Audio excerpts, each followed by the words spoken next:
যেহেতু family card দেওয়ার কথা তো চেয়ারম্যানের কিংবা প্রধানমন্ত্রী যার কথা ছিল বগুড়া, সেটা নিয়ে আমরা শুনতে পাচ্ছি যাচ্ছেন না উনি। তো কোথায় দিয়ে উদ্বোধন করছেন, কোথা থেকে? ধন্যবাদ আপনাকে। আপনারা জানেন যে বগুড়া সদর আসনের নির্বাচনের শিডিউল ঘোষণা করা হয়েছে। যেহেতু নির্বাচনের শিডিউল ঘোষণা করা হয়েছে, নির্বাচন আচরণবিধিতে এই মুহূর্তে বগুড়া সদরে যাওয়া যেহেতু আচরণবিধি পরিপন্থী হবে, সেজন্যই মাননীয় প্রধানমন্ত্রী ঢাকার যে 17 আসনের যে কড়াইল বস্তি, কড়াইলে ইনশাআল্লাহ ওখানে ওখানে উনি ফ্যামিলি কার্ড বিতরণের কর্মসূচির শুভ উদ্বোধন করবেন। কাজে বগুড়াটা না যাওয়ার কারণটা হচ্ছে এটি। আর 10 তারিখ ইনশাআল্লাহ, আর 10 তারিখে ইনশাআল্লাহ সকালে এই প্রোগ্রামটা হবে।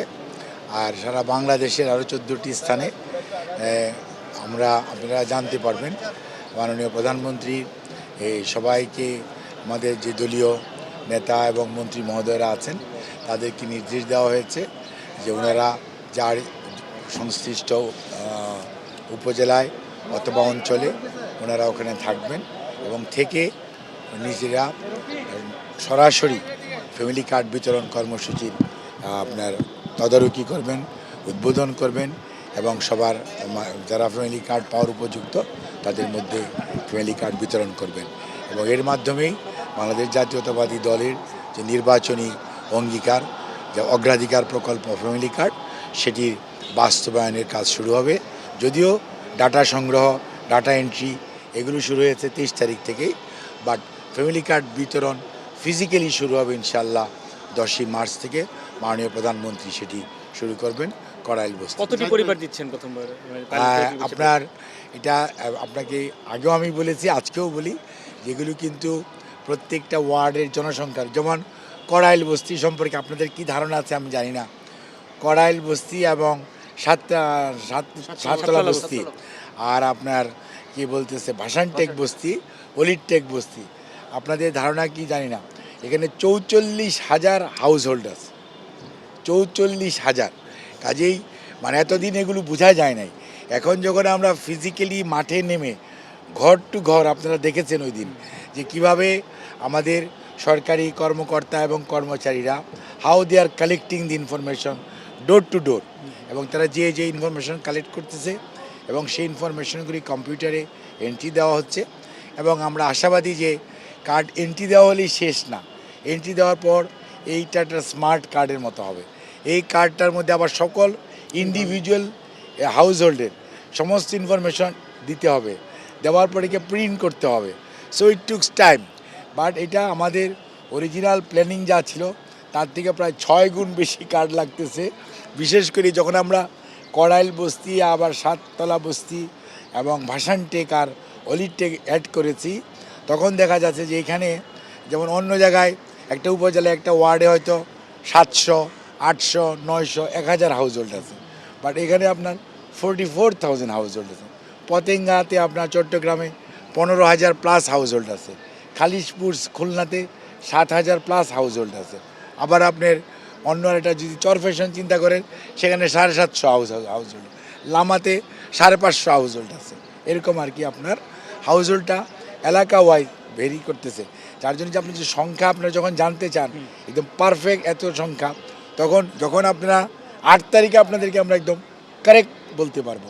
বাট এই মুহূর্তে the information is in the pipeline, এবং ইনফরমেশন কালেকশন হয়ে গেছে, এখন ডাটা এন্ট্রি হচ্ছে। এবং আপনারা দোয়া করবেন যাতে এই ফ্যামিলি কার্ড, আমরা যেহেতু এই কার্ড সবাই ইউনিভার্সালি পাবে, তার মধ্যে হতদরিদ্র, দরিদ্র এবং নিম্নবিত্ত এই 3 শ্রেণীর যে ফ্যামিলি, ওনারা এটার সুবিধাভোগী হবে। অন্য যে মধ্যবিত্ত এবং উচ্চবিত্ত ওনাদেরও ওনারা কার্ড পাবেন, বা সুবিধাভোগীর সময় ওনাদের কিউআর কোডিংয়ে দেওয়া থাকবে যে আপনার যে প্রাপ্যতা ছিল এই টাকাটা আপনি রাষ্ট্রকে কন্ট্রিবিউট করতেছেন, যাতে গরিব, যাদের পাওয়া উচিত সুবিধাবঞ্চিত মানুষ, তাদেরকে দেওয়ার জন্য। So they will feel honoured যে এই কার্ডটা দেওয়ার কারণ দে আর গেটিং কার্ড, এবং they are contributing in other way to the country, যে তার সুবিধাটা সে অন্যকে দিচ্ছে। এইটা কার্ডের মধ্যে এই প্রভিশন ডেভেলপ করা হয়েছে।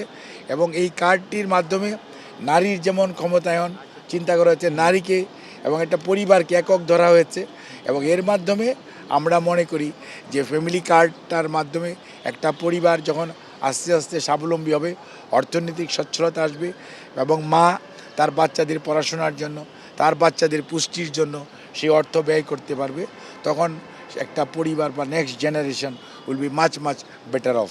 এবং এটি ধীরে ধীরে সারা বাংলাদেশের প্রতিটি উপজেলায় এটি ছড়িয়ে দেওয়া হবে। এই প্রোগ্রামটা আপনারা মনে করতে পারেন বাংলাদেশ জাতীয়তাবাদী দল 12ই ফেব্রুয়ারি জনগণের ম্যান্ডেট নিয়ে দেশ সেবা করার সুযোগ পেয়েছে। ইনশাল্লাহ এটা চলমান প্রক্রিয়া। তবে এটা ঠিক, এটার মধ্যে এত আপডেটিং সিস্টেম করা হয়েছে সফটওয়্যারটা, যে নিম্নবিত্ত এক সময় হয়তো মধ্যবিত্ত হবে, আবার একজন উচ্চবিত্ত হয়তো মধ্যবিত্ত বা নিম্নবিত্ত হয়ে যেতে পারে, সেটিও আমরা ওখানে অর্থাৎ আমরা আশা করব যে গ্র্যাজুয়ালি কার্ডের সুবিধাভোগীর সংখ্যা কমবে। এটাই কার্ডের আমাদের প্রচলনের ইচ্ছা, যে মানুষের যদি আপনার আর্থিক অবস্থা সচ্ছলতা বাড়ে তাহলে কার্ডের যে সুবিধাভোগীর সংখ্যা আস্তে আস্তে কমবে। কারণ আমরা তো চাই সবসময় গরিব থাকতে চাই না, স্বাবলম্বী চাই। সেই পাইলটিং এর যে সিলেকশনটা, উচ্চবিত্ত, নিম্নবিত্ত, মধ্যবিত্ত যেটি বললেন, সব কার্ডের লিমিটটা কি একই থাকবে? আমরা উচ্চবিত্ত আর মধ্যবিত্ত ওনারা কোনো সুবিধা পাবে না, but they will get the card, কারণ it is their rights and privilege as a citizen. একটা বিষয় একটু জানতে চাই যে এই পাইলটিং এর যেই জায়গাগুলো সিলেক্ট করা হয়েছে কীভাবে করা হয়েছে সেটা জানা দরকার। আর একটা বিষয় হচ্ছে যে কি যে পাইলটিং এর সাথে এই কমিটিতে যারা আছে, যেসব মন্ত্রীরা আছেন বিশেষ করে, তাদের সবার এলাকাতে একটা করে পাইলটিং নেওয়া হয়েছে, অন্যান্য এমপিরা সাধারণত একটু বঞ্চিত হয়েছে, কেন এটা কোনো বঞ্চনার কোনো বিষয় না, এটা হচ্ছে একটা ইউনিভার্সাল ইস্যু।